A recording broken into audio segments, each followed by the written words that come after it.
Hey Psych2Goers, welcome back to our channel. Have you ever wondered if there are some habits you could adopt to make your life a little bit happier? According to psychologists and research studies, there are some interesting habits that may just leave you feeling a bit more cheerful. Here are 6 helpful habits that will make your life happier. Number 1, read stories of wonder. Do you love to snuggle up with a good book and a cup of cocoa? While chocolate tends to make a lot of people happy, that story of wonderment you're reading may just make you happier.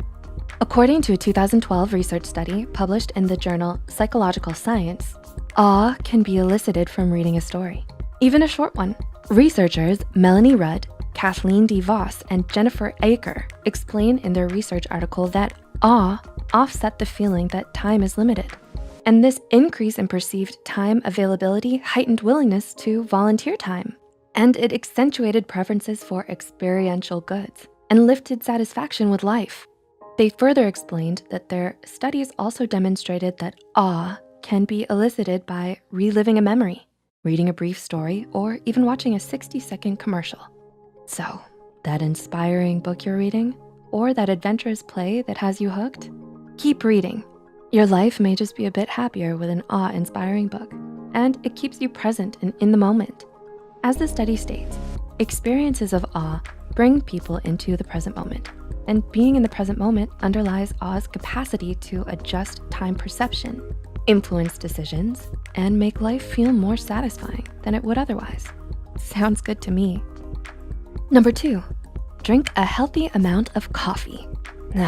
Who doesn't love a good old cup of joe? I know I do. Many studies have found a link between how much coffee you drink and a lowered risk of depression and suicide.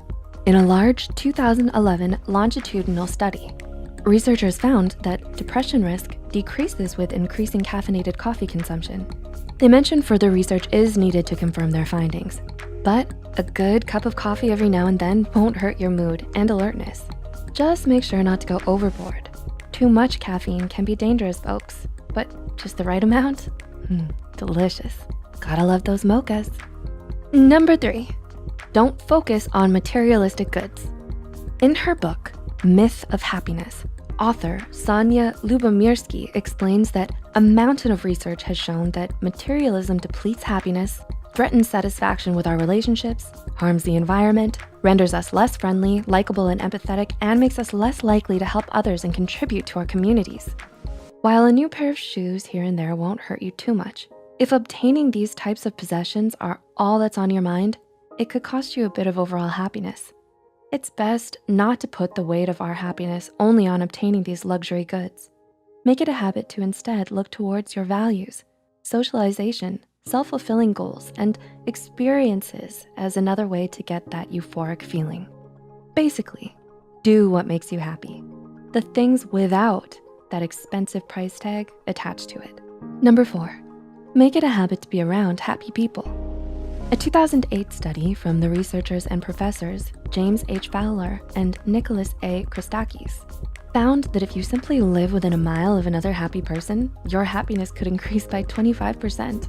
The researchers wanted to discover if happiness can spread from each individual and whether niches of happiness form within social networks. According to the study, people who are surrounded by many happy people and those who are central in the network are more likely to become happy in the future. Longitudinal statistical models suggest that clusters of happiness result from the spread of happiness and not just a tendency for people to associate with similar individuals. A friend who lives within a mile, which is about 1.6 kilometers, and who becomes happy increases the probability that a person is happy by 25%. Although these effects weren't seen in coworkers, the authors also mentioned that similar results were seen with happy spouses and neighbors who are within the mile. Time to thank your friendly neighbor for lending you that cup of flour, and thank them for a bit of happiness. Number 5, join clubs and participate in cultural activities. Thinking of joining a club or snagging those tickets to your favorite concert? One research study found that those participating in more cultural activities in clubs reported decreased levels of anxiety, depression, and an increase in one's general satisfaction with life. The 2011 study examined data on cultural activities, perceived health, and overall satisfaction with life on over 50,000 adult participants from Norway. According to their research, Their results support hypotheses on the effect of cultural activities in health promotion and healthcare. Time to join the art club. Number 6, keep a journal of your feelings. It has long been believed that journaling can have a positive effect on one's mental health. Writing down your feelings each day is a great habit to adopt. According to University of Wisconsin-Madison, health psychologist Shilag Mergain, PhD, therapeutic journaling has proven effective in the treatment of those experiencing post-traumatic stress and trauma survivors.